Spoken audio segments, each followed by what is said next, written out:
राम जी ने सोचा कि अपराध हो गया तो अपराध का प्रायश्चित करें। तो प्रायश्चित कहाँ होता है?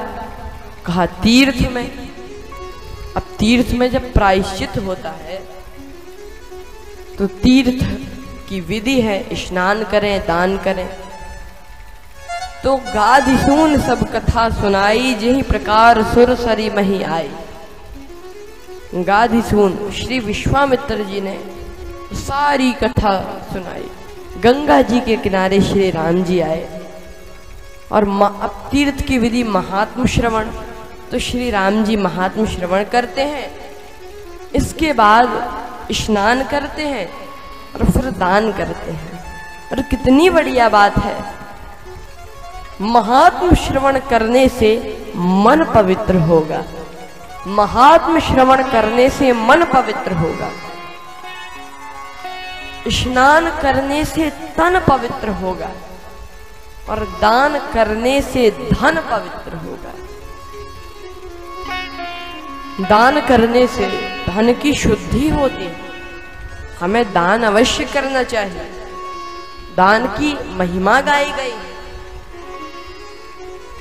लेकिन कुछ लोग तो ऐसे ही होते हैं कि दान का नाम सुनते ही भागते।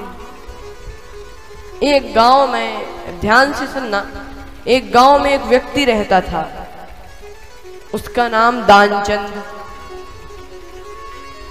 अब दानचंद, वो तो लोगों ने मजाक में रख दिया था उसका नाम दानचंद। इतना कंजूस, बहुत, इतना कृपण व्यक्ति, इतना ज्यादा। पत्नी भी बड़ी परेशान रहती थी। एक बार पत्नी ने कहा कि तुम इतने कंजूस हो, कुछ भी काम नहीं करते।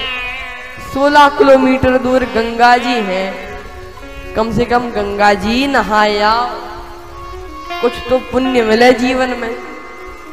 तुमने कुछ भी पुण्य का कार्य नहीं किया, इतने कंजूस हो। कम से कम 16 किलोमीटर दूर गंगा जी, नहाए तो आओ गंगा जी में। तो कहता कि चले जाएंगे चले जाएंगे, वो नहीं गया।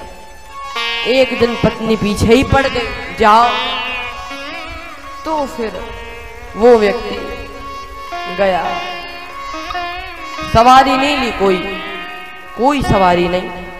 क्यों? सवारी का खर्चा कौन करे? पैदल ही गया। पैदल भी चप्पल नहीं पहनी, चप्पल हमारी घुर जाएंगी, हम क्यों पहने चप्पल? इतना कंजूस महाराज। 16 किलोमीटर दूर गंगा जी चलते चलते गया। लेकिन दानचंद ने सोचा कि घाट पे नहीं जाएंगे, घाट पे नहीं जाएंगे हम। क्यों? वहां पंडा लोग रहते हैं, बोलते दान करो, और हमसे दान होगा नहीं। तो कहाँ गया दानचंद स्नान करने? मुर्दा घाट पे, शमशान में गया स्नान करने। और उसने सोचा कि काहे को जाओ घाट पे, यहीं पर सही, कोई पंडा नहीं, झंझट नहीं कोई। लेकिन अब लीला देखो भगवान की, ऊपर से भगवान सब देख रहे कि है बड़ा कंजूस, सब देख रहे। भगवान ने सोचा इसके मजे लिए जाएं, इसके भी मजे लिए जाएं। और जैसे ही वो दानचंद डुबकी लगाने के लिए नीचे उतरा, और जैसे ही डुबकी लगाकर ऊपर आया तो भगवान पंडा के रूप में, यजमान की जय हो, यजमान की जय हो, भगवान पंडा रूप में प्रकट हो गए। अब दानचंद ने सोचा, बोला मुर्दा घाट भी नहीं छोड़ा। तो वो पंडा जी बोले कि अब क्या करें, बहुत 1-2 साल में आप जैसे यजमान आते हैं यहाँ पर और एक वर्ष की भोजन की व्यवस्था कर देते हैं। दानचंद बोला 1 वर्ष की? हाँ, 1 वर्ष की।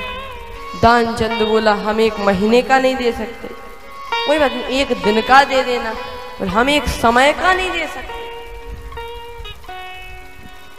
पीछे पड़ गए भगवान, कुछ ना कुछ तो देना ही पड़ेगा, जब आए हो कुछ ना कुछ देना ही पड़ेगा। दानचंद बोला ठीक है, हम दे तो नहीं सकते, उधार दे रहे हैं। भगवान ने कहा चलो उधार ही दे। तो एक ढेला, वो एक पैसा, वो एक ढेला बोलते, तो एक ढेला उधार दिया, संकल्प करा लिया भगवान ने। दानचंद बोला हमारे घर आकर ले लेना। अब दानचंद अपने घर आया, 16 किलोमीटर दूर और आया। शाम को थका हारा तो था ही, लेकिन जैसे ही लेटा तभी दरवाजे पर आवाज आई, यजमान की जय हो। तो दानचंद बोला देखना कौन है।